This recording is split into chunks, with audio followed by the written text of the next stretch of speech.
They rejected him, laughed at him, called his idea impossible.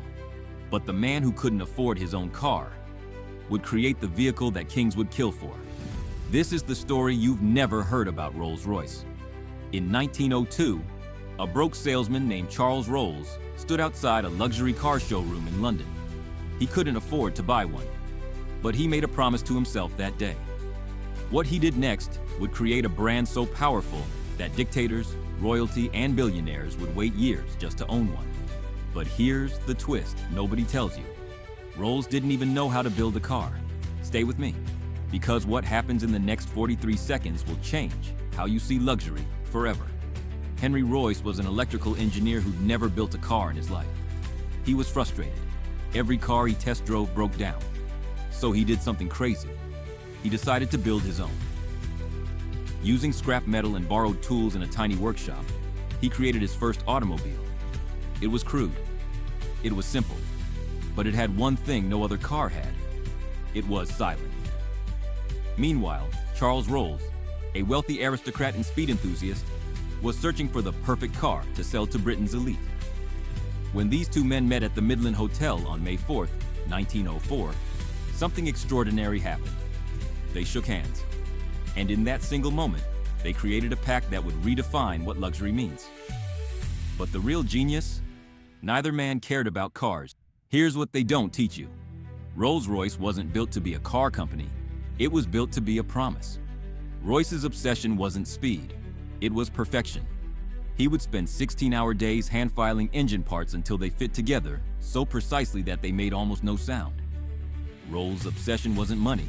It was prestige. He understood something revolutionary. Wealthy people don't just buy products, they buy identity. Together, they created a rule that still exists today. If it's not perfect, it's not a Rolls Royce. But perfection came at a cost, and that cost almost destroyed them. Charles Rolls dies in a plane crash. He becomes the first Briton to die in an aviation accident. The company nearly collapses. Royce suffers a complete mental and physical breakdown. Doctors tell him he'll never work again. But here's where it gets interesting. Instead of giving up, Royce moves to the south of France and continues designing engines from his sickbed.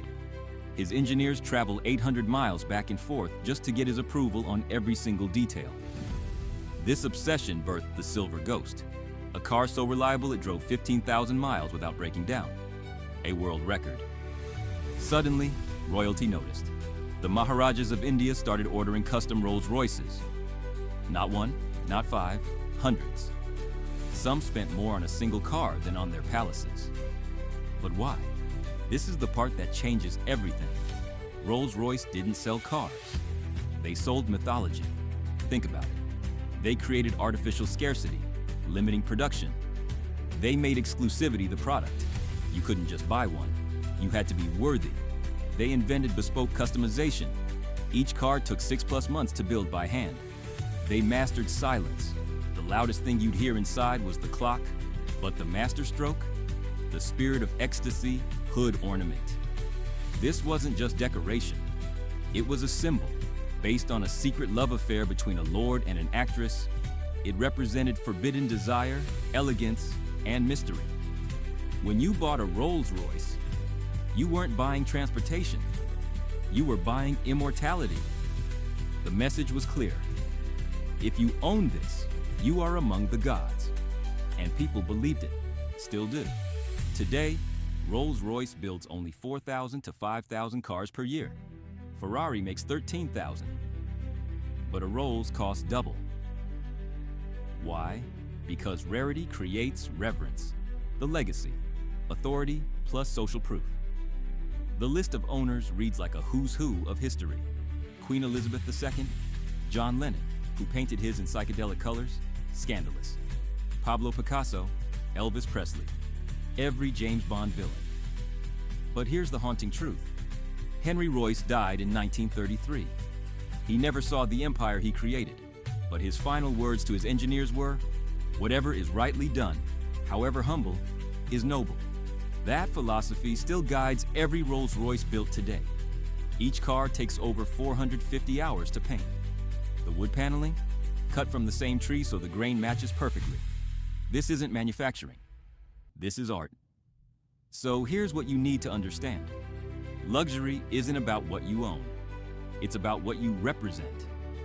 Rolls Royce proved that the highest form of wealth isn't money, it's identity.